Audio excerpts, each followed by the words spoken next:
Police station अंतर्गत एका आरोपीला पिस्टलसह अटक केली आहे. नेमका कोण आरोपी आहे, कुठे हिंडत होता, कशा प्रकारे आपल्या हाती लागला, काय पूर्ण माहिती?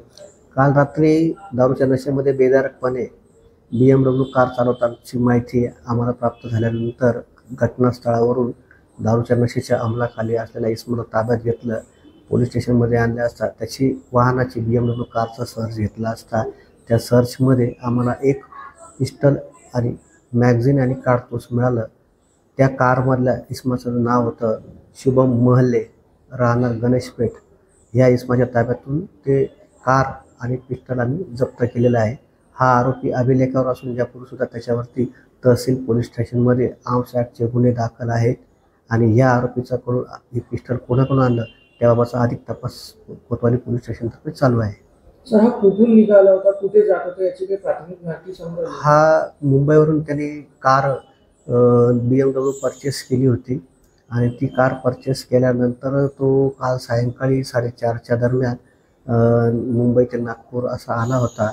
आणि थोडा वेळ घरी आराम केल्यानंतर तो कार घेऊन बाहेर फिरायला निघाला आणि तो गाडीतच मद्यप्राशन करून चालला होता. आणि त्या मद्यप्राशनच्या धुंदीमध्ये शुक्रवारी रोड ह्या ठिकाणी ती गाडी डिवायडरला धडकली आणि धडकल्यावरून आम्हाला माहिती मिळाली आणि त्याला आम्ही त्यावेळेस ताब्यात घेतलं होतं.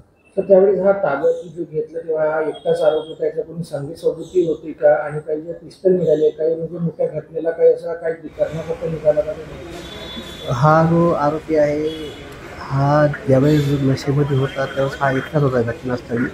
आणि त्याला एकटाच आम्ही त्यावेळेस घटनास्थळावरून त्याला माहिती घेतली आणि माहिती घेऊन त्याला पोलीस स्टेशनमध्ये आणल्यानंतर याचं जेव्हा आम्ही अभिलेख पडताळला त्यावेळेस याच्यावरती गुन्हे दाखल होते आम्हाला दिसून आलं. म्हणून आम्ही संशयावरून त्या गाडीचा तात्काळ सर्च केला होता.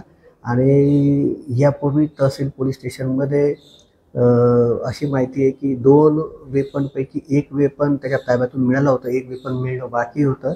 ती वेपन काल त्याच्याकडून आम्ही ताब्यात घेतलेलं आहे.